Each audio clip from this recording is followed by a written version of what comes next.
Good morning, students. In our last class, we have read about the almost entire chapter named The Summit Within. A particular paragraph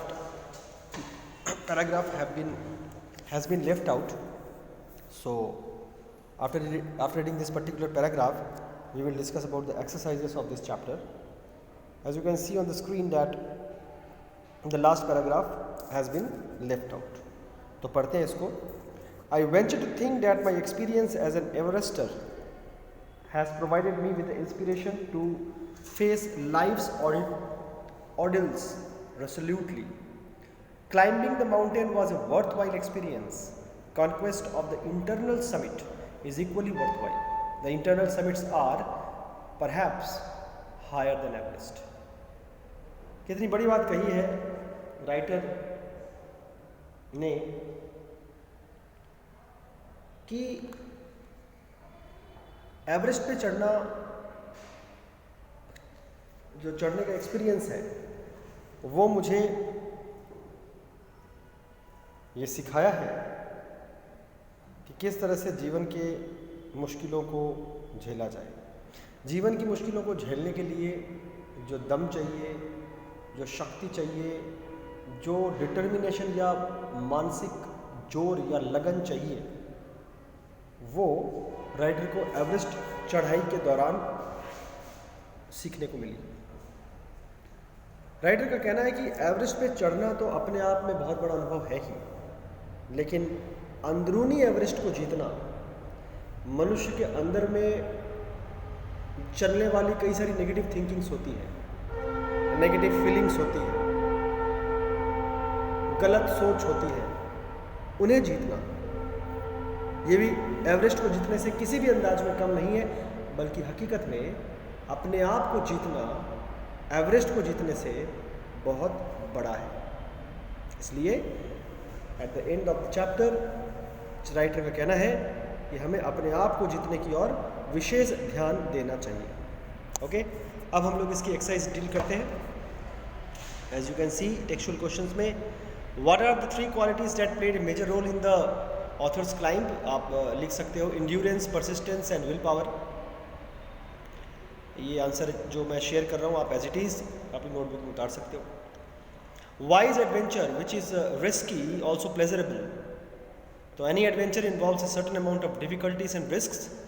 human nature feels Joy and a sense of accomplishment in overcoming difficulties. This is the reason why adventure which is risk is also pleasurable. भाई सीधी सी बात है कि जो रोमांच होता है, अलग अलग प्रकार के कारनामों को करने में जो रोमांच होता है, वो ह्यूमन बीइंग को प्रोबेबली इसलिए होता है क्योंकि इंसानी स्वभाव ऐसा है कि इंसान जो है वो बहुत ज़्यादा करने में, किसी तरह से आप बोल सकते हो कि मुश्किल चीज़ों को प्राप्त करने में इंसान को जो आनंद आता है, या मुश्किल हालातों को पार करने में जो आनंद आता है, वो और किसी चीज़ में नहीं है. ये ह्यूमन नेचर है. What was it about Mount Everest that the author found इरिजिस्टिबल.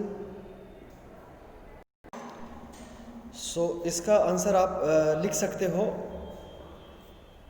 Mount Everest presents daunting challenges to any climber because of its aloofness, might, ruggedness, and the difficulties encountered by him on the way. That is why the author finds climbing irresistible. One does not do it for fame alone.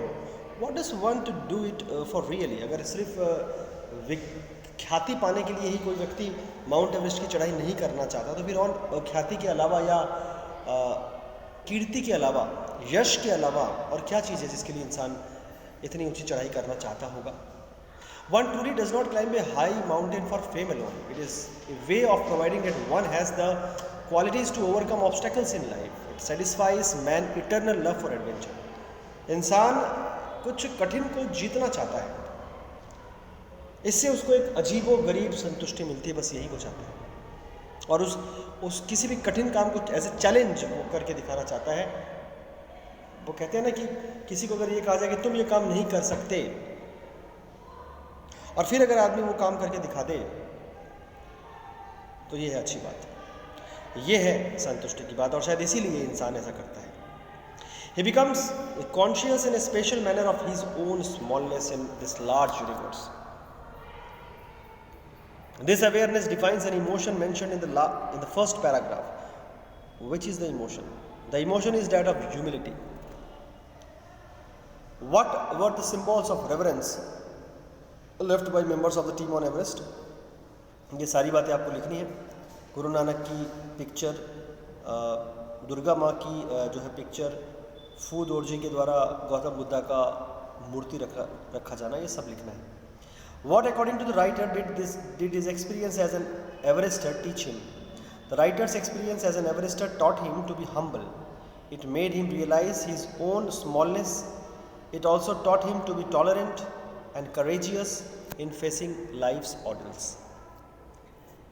इसके बाद है write a sentence against each of the following statements. Your sentence should explain the statement. You can pick out sentences from the text and rewrite them. The first one has been done for you. The experience changes you completely. तो लिख सकते हो one who has been to the mountains is never the same again. इस प्रकार से आपको सारे लिखने हैं। नीचे आंसर्स दिए हुए हैं, जैसे 2 का आंसर दिया हुआ है, it gives man a great pleasure in overcoming challenges and achieving his goals as a result. ये आपको देख करके लिखना है। Working with language we will do in the class. Now before starting a poem, let's first of all मैं आपको जो आपका राइटिंग पोर्शन है उसको थोड़ा सा मैं डिस्कस कर रहा हूँ। वर्किंग विथ लैंग्वेज को आपको छोड़ देना है। वर्किंग विथ लैंग्वेज को छोड़ने के बाद जो बचता है स्पीकिंग एंड राइटिंग है, उसमें देखो आप पहला एक क्वेश्चन दिया हुआ है, write a composition describing a visit to the hills और any place which you found जो है ब्यूटीफुल एंड इंस्पायरिंग। ये वाला आप एज ए होमवर्क करना। You are not seeing on the screen, I repeat, you are not seeing the question on the screen. आप just मैं जो कह रहा हूँ उसको आपको सुनना है और उस हिसाब से आपको अपनी बुक देख करके ये आंसर अपनी नोटबुक में ट्राई करना है। क्वेश्चन ये है, write a composition describing a visit to the hills और any place which you found beautiful and inspiring. और बहुत सारे पॉइंट्स दिए हुए हैं, उन पॉइंट्स की सहायता से आपको किसी हिल स्टेशन की यात्रा के बारे में बताना है। वर्ड लिमिट ऐसा कुछ फिक्स नहीं है, आप जो है 10-12 लाइन्स लिखो, it will be enough. Now let's start a poem. The poems name is the school boy. हम लोग इस पोएम को अभी जो है पढ़ने वाले हैं और आप गौर से इस पोएम को सुनो और समझो कि what has been mentioned in the poem written by William Blake.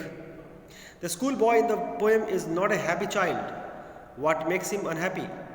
Why does he compare himself to a bird that lives in a cage or a plant that withers when it should blossom? एक लड़का, school जाने वाला लड़का जो दुखी है, क्या कारण है कि वो दुखी है, ये हम लोग अभी पढ़ेंगे। वो क्यों अपने आप को दूसरों से तुलना करता है, वो क्यों अपनी तुलना उस चिड़िया से करता है जो एक पिंजरे में बंद है, वो क्यों अपनी तुलना उस पौधे से करता है जो भी खिला ही नहीं। पढ़ते हैं, I love to rise in a small morn when the birds sing on every tree. The distant huntsman winds his horn and the skylark sings with me. Oh, what sweet company. The poet William Blake is telling that the schoolboy wants to wake up with the birds. एक school जाने वाला लड़का है, वो चिड़ियों के साथ साथ उठना पसंद करता है, यानी कि वो बहुत सुबह अर्ली मॉर्निंग में उठना पसंद करता है। ठीक है, वो उन चिड़ियों को देखना चाहता है या उन चिड़ियों के सानिध्य में उठना पसंद करता है। तो चिड़िया सुबह उठ करके गाना गाती है, अलग अलग पेड़ों में बैठ करके। वो दूर खड़े किसी शिकारी के साथ साथ उठना चाहता है, जो शिकारी हॉर्न नाम का एक वाद्य यंत्र बजाता है। हॉर्न वैसे तो सिंग को कहते हैं, किसी जानवरों के सिंग को हॉर्न कहा जाता है, बट यहाँ पर हॉर्न का मतलब है एक म्यूजिकल इंस्ट्रूमेंट। एक म्यूजिकल इंस्ट्रूमेंट जिसमें बैठ करके जिसके द्वारा साउंड क्रिएट कर रहा है एक शिकारी। अक्सर शिकारी भी जंगलों में रहने वाले, घूमने वाले बंजारे जो होते हैं, वो अक्सर बहुत जल्दी उठ जाया करते हैं। तो जो छोटा बच्चा है स्कूल जाने वाला, वो शिकारियों की तरह ही जल्दी उठना चाहता है। जैसे जल्दी उठ करके शिकारी कोई अक्सर वाद्य यंत्र बजाते हैं, वैसे वो भी उठना चाहता है जल्दी, और चाहता है कि गाना गाने वाली स्काईलार्क चिड़िया जब उठती है उसके साथ वो भी उठे। ये अलग अलग पेड़ों में रहने वाली चिड़िया, अलग अलग चिड़िया, स्काईलार्क नाम की चिड़िया जो गाना गा रही है, और दूर कहीं हंटर के द्वारा बजाया जाने वाला वाद्य यंत्र हॉर्न, इन सब के बीच में, इन सब प्राकृतिक चीज़ों के बीच में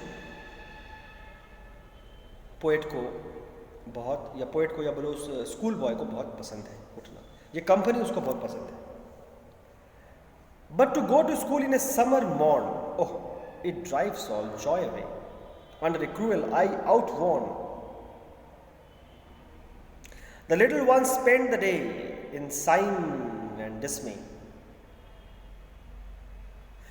बच्चा कहता है कि ये सब तो उसको पसंद है, लेकिन स्कूल जाना, वो भी गर्मी की सुबह में स्कूल जाना उसकी सारी खुशियों को जैसे छीनने वाला है। स्कूल के टीचरों की वो निर्दयी आंखें, जिन्हें देख करके बच्चे अनायास ही थक जाते हैं।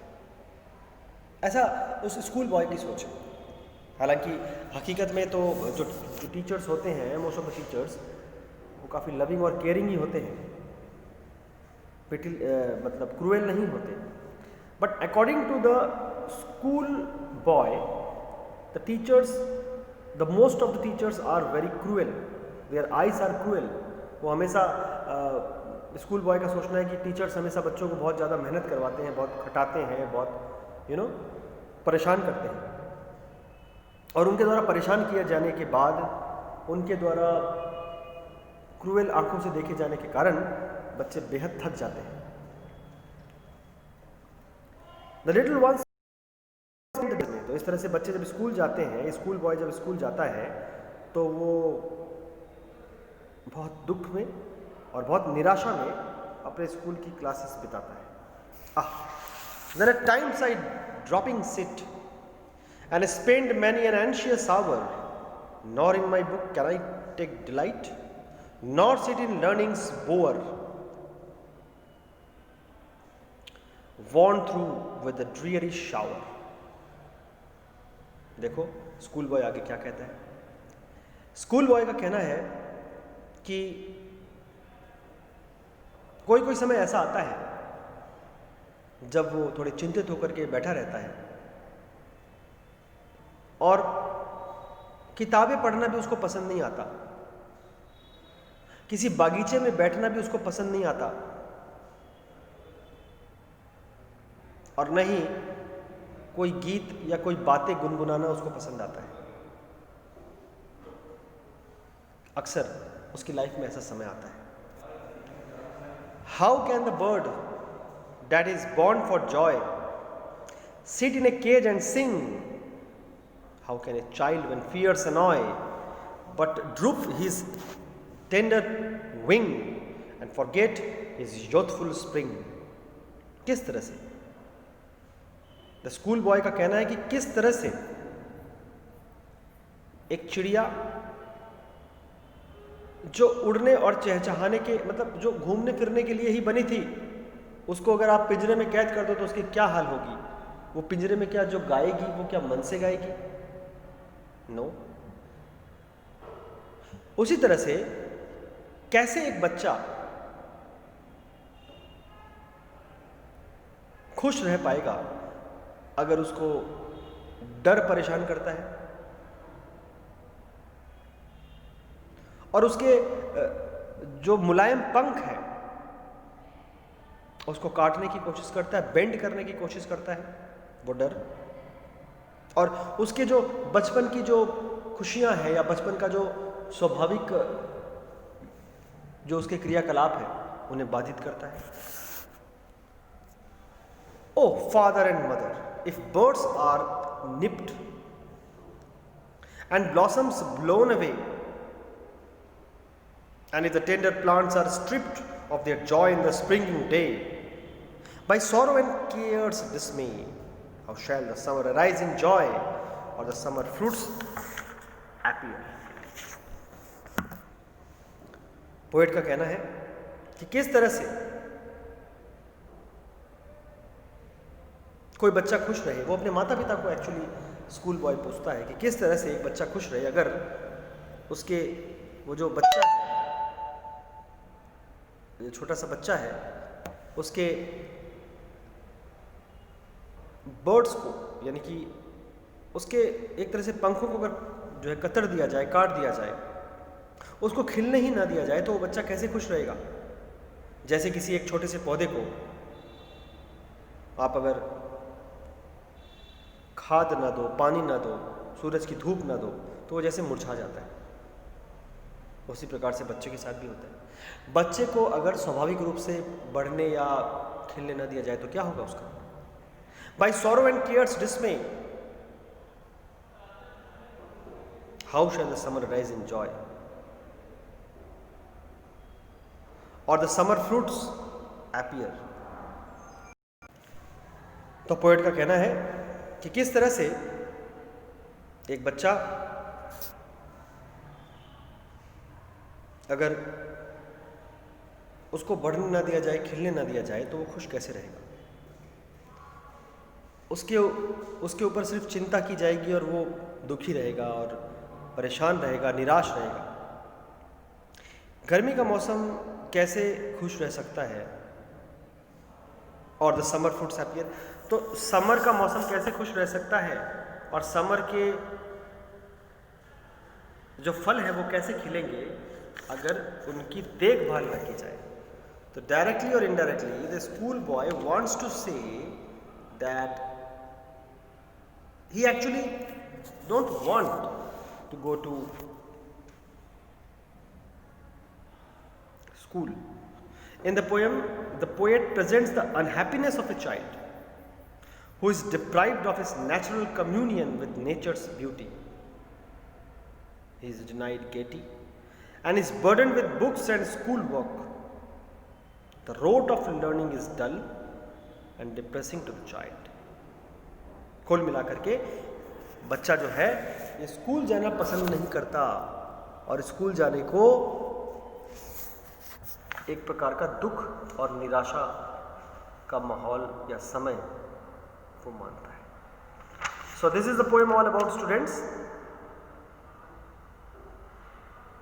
हालांकि ये एक बच्चे की निजी सोच है, but to be very frank in reality the school is not like that. School is just like your second home. आपका दूसरा घर है स्कूल। स्कूल कोई कारागार या कोई जेल नहीं है। स्कूल आपका दूसरा घर है।